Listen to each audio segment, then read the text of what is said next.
नमस्कार, आप देख रहे हैं अपना बिहार। मैं हूं आपके साथ विभा उपाध्याय। दानापुर से इस वक्त बड़ी खबर आ रही है, जहां आपसी विवाद में गोलीबारी की घटना हुई है। एक ही परिवार के 3 लोगों को गोली मारी गई है। गोलीबारी में एक शख्स की मौत की खबर इस वक्त आती हुई, जबकि 2 लोग घायल बताए जा रहे हैं। हत्या के बाद आक्रोशित लोगों ने आग लगा दी वाहनों को और ग्रामीणों ने आरोपियों के घर पर हमला किया है। दर्जनों गाड़ियों में आग लगाई गई है। पुलिस ने भड़के लोगों को हालांकि यहां से खदेड़ा है। रूपसपुर थाना क्षेत्र के धनौत में वारदात हुई है, जिसमें इलाके में तनावपूर्ण स्थिति इस वक्त भी देखी जा रही है।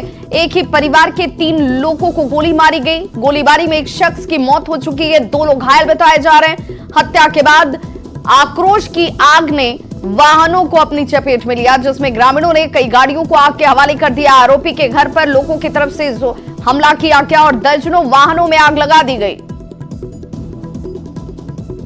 तो दानापुर से बड़ी खबर, जहां आपसी विवाद में गोलीबारी की घटना हुई है। बताया जा रहा है कि इस गोलीबारी की घटना में 3 लोगों को गोली लगी, जबकि एक शख्स की मौत हो चुकी है। 2 की स्थिति गंभीर बताई जा रही है। घटना के पीछे की वजह क्या रही, ये अभी स्पष्ट नहीं है। ये कहा जा रहा है, यह आशंका जाहिर की जा रही है कि आपसी विवाद था और उसी विवाद ने इस तरीके का हिंसक रूप ले लिया, जिसमें गोलीबारी होती है। एक शख्स की मौत हो चुकी है, 2 लोग घायल बताए जा रहे हैं। आक्रोशित ग्रामीणों की तरफ से जो आरोपी है उसके घर पर हमला किया गया है और वहां पर दर्जनों वाहनों को आग के हवाले कर दिया गया। और दानापुर संवाददाता अमरजीत शर्मा हमारे साथ इस वक्त फोन लाइन पर जुड़ चुके हैं ज्यादा जानकारी के साथ। अमरजीत, इस घटना के पीछे की असल वजह क्या सामने आ रही है? जी देखिए, असल वजह जो है, दिवाली में जब जो है घर धोया जाता है तो पानी गिरता है और यही पानी जो है इस घटना। अमरजीत, आप तक हमारी आवाज पहुंच पा रही है? जी पहुंच रही है। घटना जो है पानी की वजह से 2 पड़ोसियों के बीच में जो है विवाद हुआ है और जो है एक दूसरे के घर के पास पानी लग गया। इसी विवाद में जो है गोलीबारी परवीन नाम के एक शख्स द्वारा जो है किया गया और रोहित नाम के द्वारा किया गया है, जिसमें जो है 3 लोगों को गोली लगी है, जिसमें से शशिभूषण सिन्हा की मौत हो चुकी है, जबकि उसके 9वीं सिन्हा और साथ में जो है अमित कुमार घायल हैं।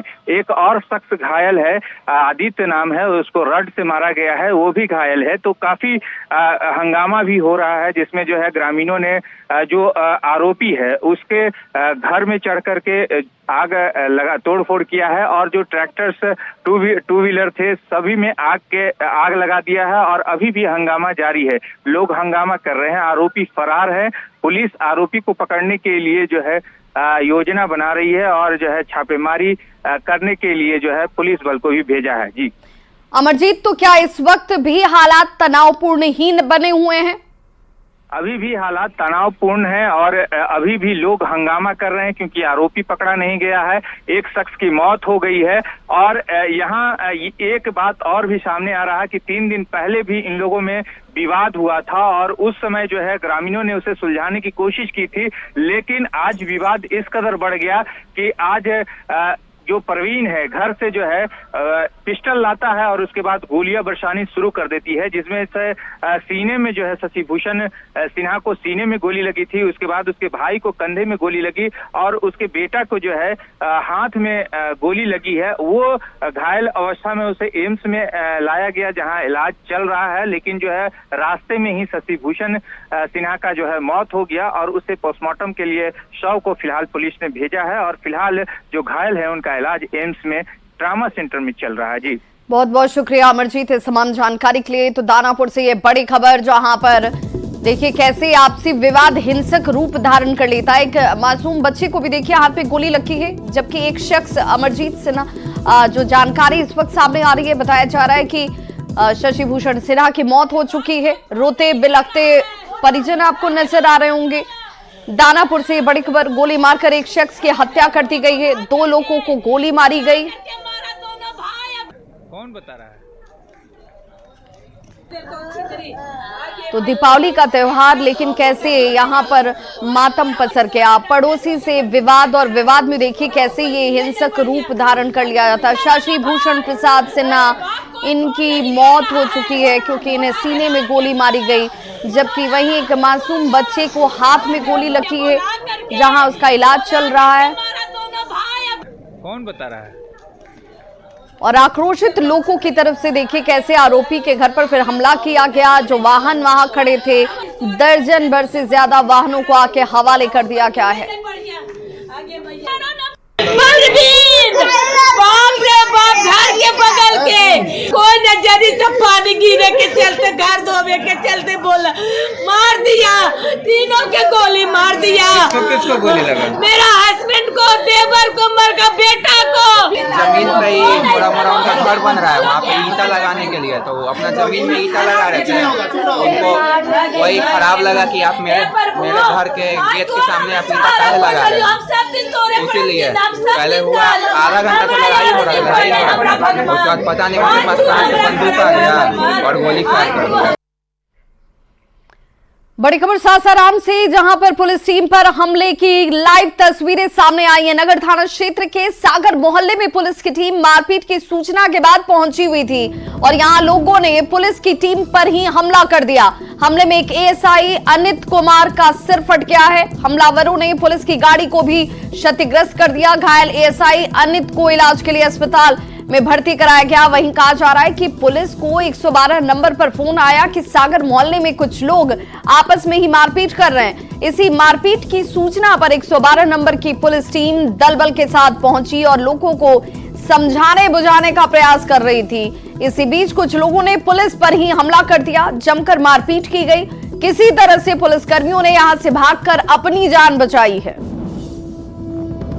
तो लोगों को अब कानून का भी जरा भी खौफ नहीं है। देखिए कैसे पुलिस वालों के ऊपर भी हमले की घटनाएं सामने आ रही हैं। पुलिस पहुंची थी विवाद को सुलझाने के लिए, लोगों को समझाने के लिए, लेकिन इसी दौरान एएसआई अनित पर हमला किया जाता है, उनका सिर फट जाता है, पुलिस की गाड़ी को तोड़ा फोड़ा जाता है और पुलिस वाले यहां से अपनी ही जान बचाकर भागे।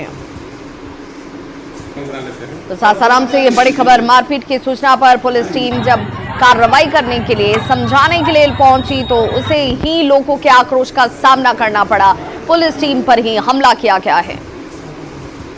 सागर मुहाला के पास हाँ के बीच में आता है, हाँ वहीं पर वो लोग हमला कर दिया। वो लोग केस में गए थे, उसको केस आया था कि झगड़ा संघर्ष, वही केस को सुलझाने वो लोग गए थे।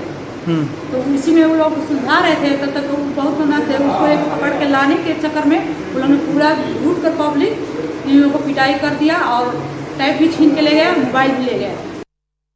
बड़ी खबर बेगूसराय से, जहां पर फूड प्वाइजनिंग की वजह से 2 बच्चे की मौत हो गई है, जबकि 5 बच्चे की हालत गंभीर बताई जा रही है। भोज खाने के बाद ये सभी बीमार हुए। मुंडन संस्कार में भोज में ये सभी शामिल हुए थे, जिसमें दुखद खबर ये कि 2 बच्चे की मौत हो गई है। 5 बच्चे की हालत अब भी गंभीर बनी हुई है। तिघड़ा थाना क्षेत्र के पखठौल का ये मामला, जहां भोज का खाना खाने के बाद सभी बीमार हो गए। तो फूड पॉइजनिंग की वजह से 2 बच्चे की मौत हो गई है। दुखद खबर इस वक्त सामने आती हुई बेगूसराय से, जबकि 5 बच्चे की हालत गंभीर बताई जा रही है।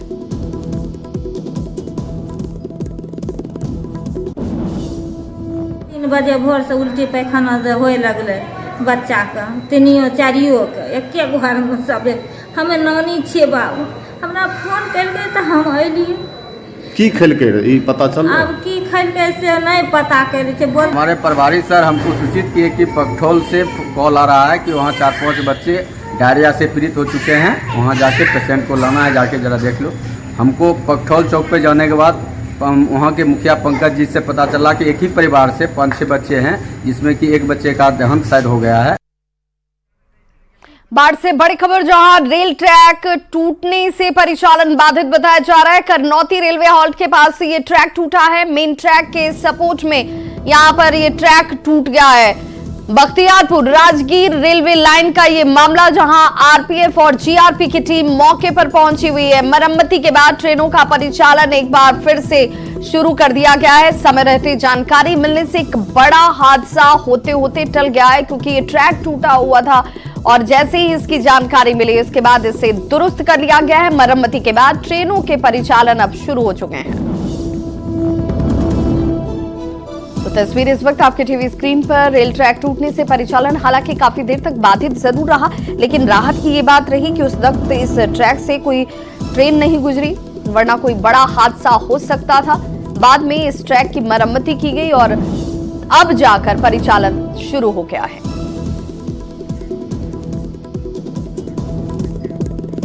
बड़ी खबर जहानाबाद से, जहां पीडब्ल्यूडी एसटीओ पर गोली चलाने के मामले में पुलिस ने 4 आरोपी को गिरफ्तार कर लिया है। घटना में इस्तेमाल हथियार की बरामदगी भी की जा चुकी है। नौरू गुमटी के पास एसटीओ को मारी गई थी गोली और लुटेरों ने एसटीओ को गोली मारकर यहां पर लूट की घटना का विरोध जब वो कर रहे थे तो उन्हें निशाना बनाया गया। अब घटना में इस्तेमाल हथियार की बरामदगी भी की जा चुकी है।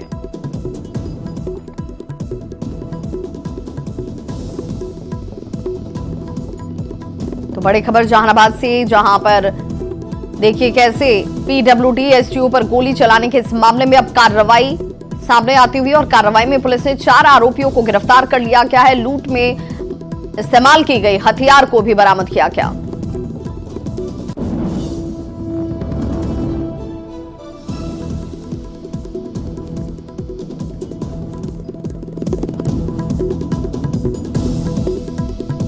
हम अभी खड़े हैं जहानाबाद बाईपास पर। ये जो सड़क है यह जहानाबाद से बोधगया तक जाती है। नई बाईपास, नई सड़क है।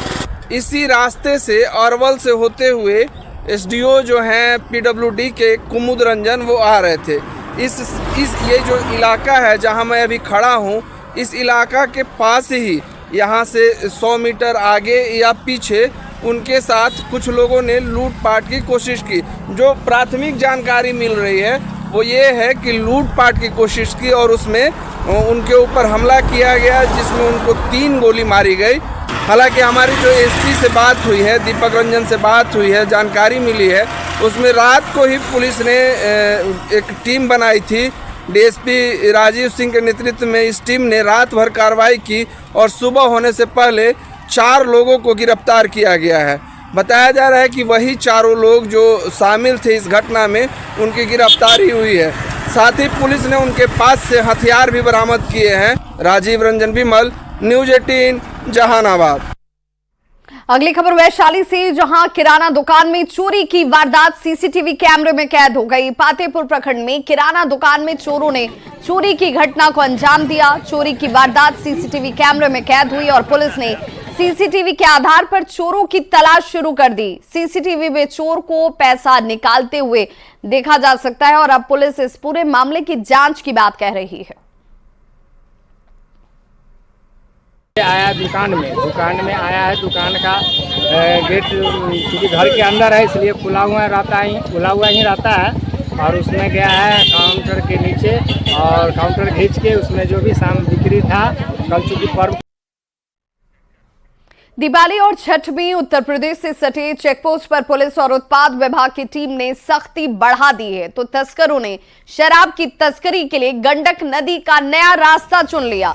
दीपावली और छठ में शराब को खपाने के लिए नदी के रास्ते का इस्तेमाल किया जा रहा है शराब तस्करों की तरफ से, ताकि शराब की तस्करी हो पाए नाव के जरिए। हालांकि पुलिस और उत्पाद विभाग की टीम ड्रोन की मदद से इन तस्करों को लगातार कार्रवाई करते हुए पकड़ रही है। पुलिस ने जादवपुर थाना क्षेत्र के रामपुर टिंगराही दियारा इलाके में नाव को जब्त किया है, जिस पर यूपी से 405 लीटर विदेशी शराब को त्योहार में खपाने के मकसद से लोड किया गया था। हालांकि तस्कर कार्रवाई की भनक लगते ही फरार हो गए।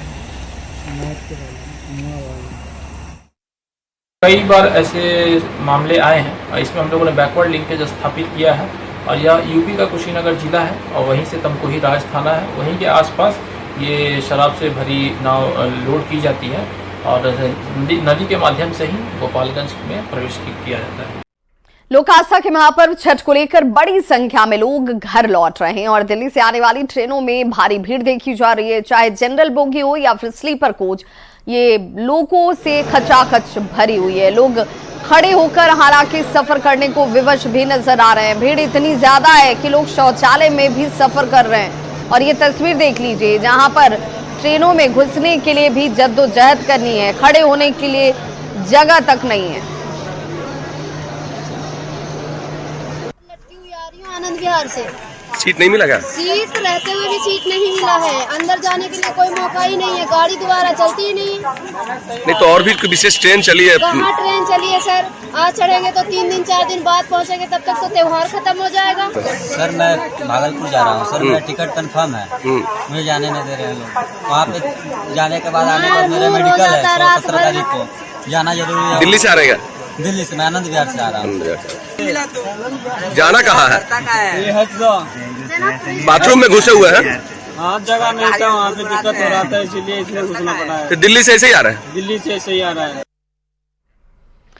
पटना में वायु प्रदूषण की समस्या लगातार बढ़ती जा रही है। दुनिया के 100 प्रदूषित शहरों में पटना दूसरे पायदान पर पहुंच गया है। प्रदूषण की बढ़ती समस्या प्रशासन के लिए भी इस वक्त चुनौतियां पेश कर रही है। पटना में प्रदूषण की मुख्य वजह सरकारी स्तर पर कराए जा रहे निर्माण कार्य को देखा जा रहा है। इस खबर पर ज्यादा जानकारी दे रहे हैं संवाददाता संजय कुमार। दीपावली के दिन राजधानी पटना में वायु गुणवत्ता सूचकांक लगातार बढ़ता हुआ दिख रहा है। दुनिया के 100 प्रदूषित शहरों में राजधानी पटना दूसरे नंबर पर पहुंच गया है। राजधानी पटना में वाकई में स्थिति बहुत खराब हो गई है। प्रशासन की ओर से अगर तुरंत उपाय नहीं किया गया तो स्थिति और भी गंभीर हो सकती है। राजधानी पटना की अगर बात कर लें तो गांधी मैदान इलाके में औसत सूचकांक 453, राजवंशी नगर में 416, समनपुरा में 385, पटना सिटी में 381, दानापुर में 359, जो तमाम जो जगह हैं वहां वायु गुणवत्ता सूचकांक जो है वो लगातार बढ़ रहा है। पटना शहर में वायु प्रदूषण का मुख्य कारण बड़े पैमाने पर निर्माण कार्य है, जिसमें सरकारी निर्माण कार्य सबसे अधिक है।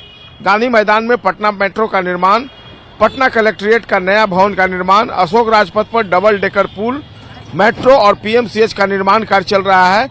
इसके अलावा न्यू बाईपास इलाके में भी धूल कण की आंधी उड़ रही है। गली मोहल्लों में सड़कों के किनारे धूल कण की मोटी परतें जमी हुई है। ट्रैफिक के कारण भी धूल कण हवा में फैल रहा है। एक तस्वीर हम आपको दिखाना चाहते हैं, कैमरा पर्सन दीपक से कहेंगे वो दिखाएं। ये देखिए पटना में किस कदर अभी धूप निकल गई है और उसके बावजूद धूल कण जो है वो अपनी आगोश में लिए हुए राजधानी को दिखता है। तो ऐसे में तमाम तरह के सवाल खड़े हो रहे हैं और निर्माण कार्य में बहुत जगहों पर ओपन निर्माण कार्य चल रहा है, इसके चलते भी धूल कण लगातार बढ़ रहा है। अब यहाँ पर देखिए, यहाँ पर मेट्रो से जुड़ा हुआ एक निर्माण कार्य चल रहा है, जो पटना जंक्शन का ये इलाका है। यहाँ पर किस तरीके से ढका गया है, यहाँ पर सामने से तो ढक दिया गया लेकिन पीछे का जो पार्ट है वो ओपन है। तो ऐसे में वहां से धूल कण जो है वो लगातार हवा में जो है वो फैल रहा है और इस कारण प्रदूषण की समस्या जो है वो लगातार सामने आई है। अब ऐसे में प्रशासन का अहम रोल होता है कि वो वायु गुणवत्ता सूचकांक को रोके, नहीं तो ये एक लाइलाज बीमारी बन जाएगी और लोग फिर कई तरह की बीमारियों की चपेट में आ सकते हैं। कैमरा पर्सन दीपक के साथ संजय कुमार, न्यूज 18 पटना। तो अपना बिहार के इस बुलेटिन में बस इतना ही, लेकिन न्यूज 18 बिहार झारखंड पर खबरों का सिलसिला लगातार जारी है।